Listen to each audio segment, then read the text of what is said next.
Typing coaching centre में विजय का पहला दिन था। वो अपनी सीट पर बैठा टाइप सीखने के लिए नियमावली पुस्तिका पढ़ रहा था। तभी उसकी निगाह अपने केबिन के गेट की तरफ गई। कजरारे नैनों वाली एक सांवली लड़की उसकी केबिन में आ रही थी। लड़की उसकी बगल वाली सीट पर आकर बैठ गई, टाइपराइटर को ठीक किया और टाइप करने में मशगूल हो गई। विजय का मन टाइप करने में नहीं लगा। वो किसी भी हालत में लड़की से बात करना चाह रहा था। वो टाइपराइटर पर कागज लगाकर बैठ गया और लड़की को देखने लगा। लड़की की उंगलियां टाइपराइटर के कीबोर्ड पर ऐसे पड़ रही थी जैसे हारमोनियम बजा रही हो। क्या देख रहे हो? थोड़ी देर बाद लड़की गुस्से से बोली, आपको टाइप करते हुए देख रहा हूँ। यहाँ क्या करने आए हो? टाइप सीखने। लड़की बोली, ऐसे सीखोगे? लड़की के स्वर में तल्खी बरकरार थी। मेरा आज पहला दिन है, इसलिए मेरी समझ में नहीं आ रहा है। आप टाइप कर रही थी तो मैं देखने लगा कि आपकी उंगलियां कैसे पड़ती है कीबोर्ड पर। आपको टाइप करते देखकर लगा मैं भी सीख जाऊंगा। यदि इस तरह मुझे ही देखते रहे तो आपकी ये मनोकामना कभी पूरी नहीं होगी। लड़की फिर टाइप करने में जुट गई। विजय भी कीबोर्ड देखकर टाइप करने लगा। टाइप करने में उसका मन नहीं लग रहा था। ये बेचैनी सी महसूस कर रहा था। 10 मिनट बाद ही उसने टाइपराइटर का रिबन फंसा दिया। रिबन तो फंसेगा ही जब ध्यान कहीं और होगा। लड़की उसके टाइपराइटर को थोड़ा अपनी ओर खींचकर रिबन ठीक करने लगी। इसी बीच रिबन नीचे गिर गया। वो उसे उठाने के लिए झुकी तो उसके गले से चुन्नी गिर गई। रिबन उठाने के लिए विजय भी झुका था। उसकी निगाह अकस्मात ही लड़की के उरोजों पर चली गई। वो सबका गया। लो, ठीक हो गया, लड़की ने कहा तो उसकी चेतना लौटी। लड़की फिर टाइप करने में लग गई, लेकिन विजय का मन टाइप में नहीं लगा। वो लड़की से बात करने की ताक में ही लगा रहा। मन नहीं लग रहा है। अचानक लड़की ने उससे पूछा तो वहाँ से खिल गई। लगता है कि सीख भी नहीं पाऊंगा। आसार तो कुछ ऐसे ही दिखते हैं। आपका नाम? विजय ने बात को बढ़ाने के लिए सवाल कर दिया। सरिता। अच्छा नाम है, लेकिन मुझे इस नाम से नफरत है। क्यों? कोई एक कारण हो तो बताएं। ये कहते हुए सरिता अपनी सीट से उठी और पर्स कंधे पर टांगते हुए केबिन से बाहर निकल गई। विजय उसे जाते हुए देखता रहा। उसके जाने के बाद उसने टाइपराइटर पर डाली। टाइपराइटर से उदास लगा और दुनिया बदल गई। उसी दिन से विजय हवा में उड़ने लगा, रातों को छत पर घूमने लगा, तारे गिनता और उससे बातें करता। चांदनी रात में बैठकर कविताएं लिखता। गर्मी की धूप से गुनगुनी लगने लगी। दुनिया गुलाबी हो गई तो जिंदगी गुलाब का फूल। आंखों से नींद गायब हो गई। वो ख्यालों में पैदल ही कई कई किलोमीटर घूम आता। अपने इस स्थिति के बारे में उसने अपने एक दोस्त को बताया तो उसने कहा, गुरु तुम्हें प्यार हो गया है। दोस्तों की बात सुनकर उसे अच्छा लगा। अगले दिन विजय ने सरिता से कहा कि आप पर एक कविता लिखी है, चाहता हूँ कि आप इसे पढ़े। ये भी खूब रही। जान न पहचान, तू मेरा मेहमान, कितना जानते हैं आप मुझे। जो भी जानता हूँ उसी आधार पर लिखा हूँ। सरिता उसकी लिखी कविता पढ़ने लगी। कल कल करके बहने वाली जलाधार लोगों की प्यास बुझाती, किसानों के खेतों को सींचती। राह में आती है बहुत बाधा, फिर भी मिलती है सागर से। उसके प्रेम में सागर साहिल पर पटकता है सिर। उनके प्रेम की प्रगाढ़ता का प्रमाण पूर्णमासी की रात में। उठने वाला ज्वार भाटा सरिता है तो सागर है। सरिता के बिना रेगिस्तान हो जाएगा सागर। सागर के प्रेम में सरिता लांघती है पहाड़, पठार और मानव निर्मित बाधाओं। कविता के नीचे उसने विजय की जगह सागर लिखा था। सरिता ने उसे देखा और कागज़ विजय की तरफ बढ़ा दिया। विजय ने कहा कि मैं चाहता हूँ कि आप इसे टाइप कर दें, इसे छपने के लिए भेजना है। सरिता कुछ नहीं बोली, कागज़ को सामने रखकर टाइप करने लगी। विजय उसे देखता रहा। इस बात का आवाज़ सरिता को भी था कि विजय उसे ही देख रहा है, लेकिन उसने कोई विरोध करने के बजाय पूछा कि आप कवि है? बनने की कोशिश कर रहा हूँ। कवि भगोड़े होते हैं, सरिता ने उसकी ओर देखते हुए कहा। उसकी इस टिप्पणी से विजय सकपका गया। कवि अपने सुख के लिए कविता रचता है, रचते समय वो कविता के बारे में सोचता है। इसके बाद वो कविता को उसके हाल पर छोड़ देता है। कविता जब संकट में होती है तो कवि कविता के पक्ष में खड़ा नहीं होता। ये आप कैसे कह सकती हैं? मैं समझती हूँ कि आदमी की जिंदगी भी एक कविता है। मेरी जिंदगी एक कविता है। मेरी जिंदगी मुझे अच्छी नहीं लगती, इसलिए कविता भी मुझे अच्छी नहीं लगती। अरे वाह, आप तो कवि हैं। अभी आपने जो कहा वो तो कविता है। कविता नहीं, कविता का प्रलाप है। उसकी वेदना जो उस कवि के कारण उपजी है जिसने मेरी जिंदगी की रचना की। इतना कहकर सरिता केबिन से बाहर चली गई। कैसी है? विजय ने सरिता के टाइपराइटर को देखा। लगा जैसे टाइपराइटर किसी शोक गीत की रचना में मशगूल है। प्यार की खुशबू आज उन्हें बातें अधिक की। उनके वार्तालाप को देखकर टाइपिंग इंस्टीट्यूट चलाने वाली मैडम ने उनके पास आकर कहा कि आजकल तो तुम काफ़ी खुश हो सरिता। बदले में सरिता केवल मुस्कुराई। विजय भी मुस्कुराया।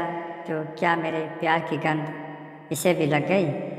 अगले दिन सरिता जब इंस्टीट्यूट आई तो काफ़ी सजी धजी थी। नया गुलाबी सूट पहनी थी, बालों का स्टाइल बदला हुआ था। विजय को सरिता का ये बदला रूप अच्छा लगा। वो अपनी भावना को दबा नहीं पाया, बोला काफ़ी सुंदर लग रही हो। जवाब में जब सरिता ने मुस्कुराते हुए थैंक यू का फूल जब उसकी तरफ फेंका तो उसकी इच्छा हुई कि वो खड़ा होकर नाचने लगे और ज़ोर ज़ोर से चिल्लाए कि उसे प्यार हो गया है। ग्रह नक्षत्रों की चाल, आदमी जब निराश होता है या फिर लक्ष्य के प्रति उसकी स्थितियाँ साफ नहीं होती है तो धर्म और ज्योतिषी की शरण में चला जाता है। विजय की भी हालत कुछ ऐसी ही थी। वो सरिता को चाहने लगा था, लेकिन सरिता भी उसे चाहती है ये स्पष्ट नहीं था। वो अपनी बेरोजगारी से भी परेशान था। घर वाले शादी के लिए अलग से दबाव डाल रहे थे। लिहाजा एक दिन वो ज्योतिषी के पास चला गया। नौकरी पाने के लिए वो ज्योतिषी से नुस्खे पूछता रहता था।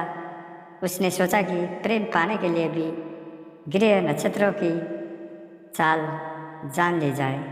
नौकरी के लिए तो ज्योतिषी कवि कहता है कि आपकी कुंडली में कालसर्प दोष है जो आपके शुभ कार्यों में बाधक है। इसकी शांति के लिए घर में मोर पंख रखे और प्रतिदिन उसे 2-3 बार अपने शरीर पर घुमाए। सोमवार के दिन चांदी से बना सर्प का जोड़ा शिवलिंग पर चढ़ाए। नित्य श्री गणेश जी की उपासना करे। धैर्यपूर्वक ऐसा करने पर ही रोजगारी प्राप्ति की संभावना बढ़ेगी। विजय ने अभी तक उसके बताए हर नुस्खे को आजमाया, लेकिन आज तक कोई संभावना नहीं बनी। शिकायत करने पर वो कह देता है कि आप पर भाग्य शुक्र की महादशा चल रही है। शुक्र के बलवर्धन के लिए शुक्रवार के दिन 5:30 रत्ती का ओपल चांदी में जड़वा कर दाहिनी मध्यमा में धारणा करे। पंडित जी, मेरी कुंडली में प्रेम है कि नहीं? है ना, बहुत है। कुंडली पर सरसरी नजर डालते हुए ज्योतिष ने कहा, प्रेम विवाह का योग है। लेकिन कुछ बाधाएं हैं। प्रेम विवाह में क्या लफड़ा है? आप पर शुक्र की महादशा चल रही है जो अशुभ फलप्रद है।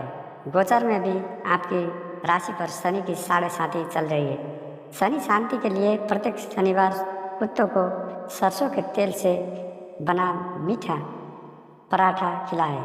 ग्रह शांति के उपरांत ही प्रेम में सफलता की संभावना बन सकती है। बिना नौकरी मिले नहीं हो पाएगा, फिर तो पूरी जिंदगी कुंवारे ही रह जाओगे। बीवी की कमाई खाने से तो कुंवारा ही रहना अच्छा है, कहते हुए विजय अपने कमरे में चला गया। जिंदगी आसान नहीं। एक सप्ताह तक सरिता टाइपिंग स्कूल नहीं आई। विजय रोज आता रहा और निराश होकर वापस घर जाता रहा। 8वें दिन सरिता के आते ही वो पूछ बैठा कि एक सप्ताह आई नहीं, जिंदगी में बहुत दिक्कतें हैं, कहते हुए सरिता अपने सीट पर बैठ गई। क्या हो गया? मेरी बहन जो बीए कर रही है किसी लड़के के साथ में चली गई। दोनों बिना शादी के ही एक साथ रह रहे हैं। ऐसा क्यों किया? उसका कहना है कि यदि वो ऐसा न करती तो उसकी शादी ही नहीं हो पाती। मतलब हमारे घर के आर्थिक हालात इतना कहकर सरिता चुप हो गई। मुझे नहीं लगता कि आपकी बहन ने गलत किया है। आज की युवा पीढ़ी विद्रोही हो गई है। वो परंपराओं को तोड़कर नई नैतिकता गढ़ रही है। समय के साथ सब ठीक हो जाएगा, पर माँ तो नहीं समझती। हाँ, उनके लिए समझाना थोड़ा मुश्किल है, लेकिन आजकल सब चलता है। हमारा समाज बदल रहा है। बिना शादी के एक साथ रहना पश्चिमी परंपरा है, लेकिन अब ऐसा हमारे यहाँ भी होने लगा है। हाँ, बैठकर सपनों के राजकुमार का इंतज़ार करने से बेहतर ही है न कि जो हाथ थाम ले उसके साथ चल दिया जाए। चाहे 4 दिन ही सही, जिंदगी में बाहर तो आ जाएगी। विजय को लगा कि कह दे कि फिर तुम मेरे साथ क्यों नहीं चली चलती, हम शादी कर लेते हैं, पर वो कह नहीं पाया। जानते हो, मेरी एक बहन बाहर भी है, पढ़ रही है। उसका भी एक लड़के से प्रेम चल रहा है। ये दोनों एक दूसरे से शादी करने को तैयार हैं। अगले साल बालिग होते ही शादी कर लेंगे। विजय के मन में आया कि कह दे कि अच्छा ही है, वो अपने आप वर खोज ले तो तुम्हें परेशानी नहीं होगी। वैसे भी 5,000 रुपये की नौकरी में तुम कौन सा राजकुमार उन्हें दे देगी। अच्छा है कि वो अपने अपने प्रेमियों के साथ भाग जाए। बातों बातों में एक दिन सरिता ने उसे बताया था कि उसके पिता की मौत हो चुकी है और वो 3 बहन हैं। उसका कोई भाई नहीं है। बहनों में वही सबसे बड़ी है। वो एक ऑफिस में काम करती है और उसे 5,000 रुपये मासिक वेतन मिलता है। दूसरी जगह काम पाने के लिए टाइपिंग सीख रही है। विजय को अपने एक दोस्त के साथ घटी ऐसी ही एक घटना की याद आ गई। उसके दोस्त की एक बहन अपनी बड़ी बहन के अधेड़ से ब्याह देने के बाद प्रेमी के साथ भाग गई। इसके बाद उसका दोस्त गुस्से में उबल रहा था। तब विजय ने कहा था कि शांत रहो यार, ये दोनों जहाँ हो कुशल से रहे। उसने जो किया अच्छा ही किया। तुम कौन सा उसे राजकुमार से ब्याह देते? आखिरकार जिंदगी उसकी है, जीना उसे है, इसलिए निर्णय भी उसे ही लेना चाहिए। दोस्त के बड़े भाई ने भी विजय की बात का समर्थन किया था, लेकिन थोड़ा दार्शनिक अंदाज में कहा था कि होनी को यही मंजूर था। मैं भी सोचती हूँ कि एक बहन ने जो किया ठीक ही है, दूसरी जो करेगी वो भी अच्छी है। जीवन यदि संघर्ष है तो करो। प्रेमी से पति बना व्यक्ति भी धोखा दे सकता है। जीवन नरक बन सकता है और माता पिता का खोजा राजकुमार भी यही करता है, लेकिन माँ नहीं मानती। सोचती बहुत है वो और तबीयत खराब कर लेती है। पुराने ज़माने की है ना। हद तो ये हो गई कि वो मुझसे कहने लगी है कि तू भी किसी के साथ भाग जा। मैं उन्हें इस हाल में छोड़कर इसी के साथ रो पड़ी सरिता।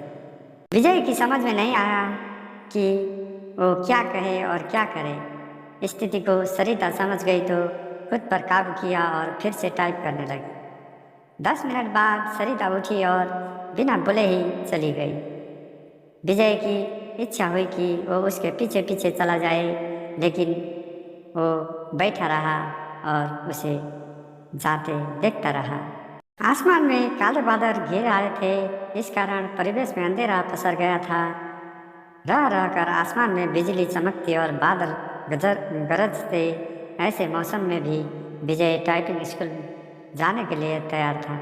वो सरिता से मिलना चाहता था।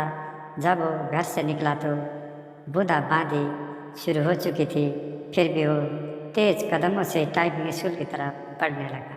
कुछ ही दूर गया होगा कि बारिश तेज हो गई। सड़क पर चल रहे लोग भागकर किसी छांव में खड़े हो गए, पर वो अपनी मस्ती में भीगता हुआ चलता रहा।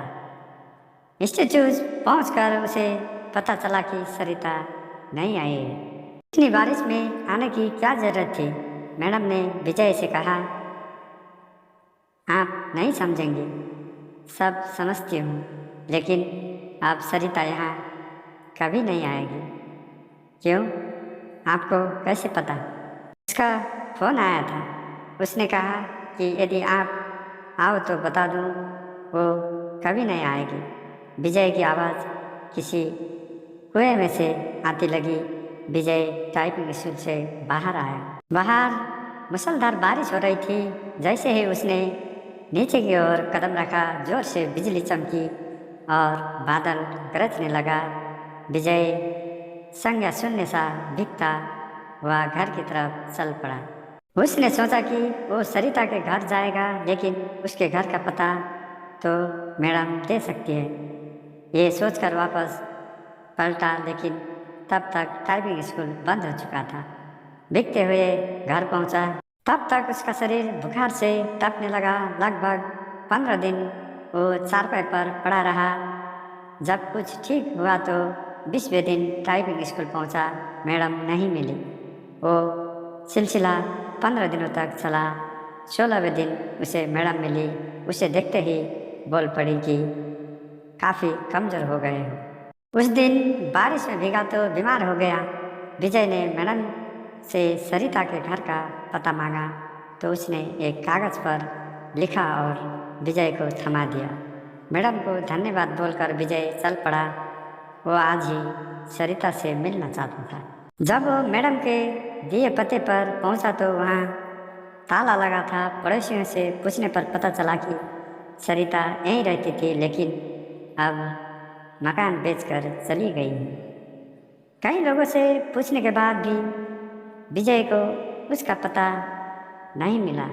निराश होकर वो घर लौट आया। सरिता के इस व्यवहार से उसे काफ़ी धक्का लगा। उसे कुछ समझ नहीं आ रहा था कि सरिता ने ऐसा क्यों किया। वो सरिता की यादें में कविताएं लिखने लगा। एक दिन उसने एक सपना देखा और उसके भाव को कविता के रूप में कागज़ पर लिखा।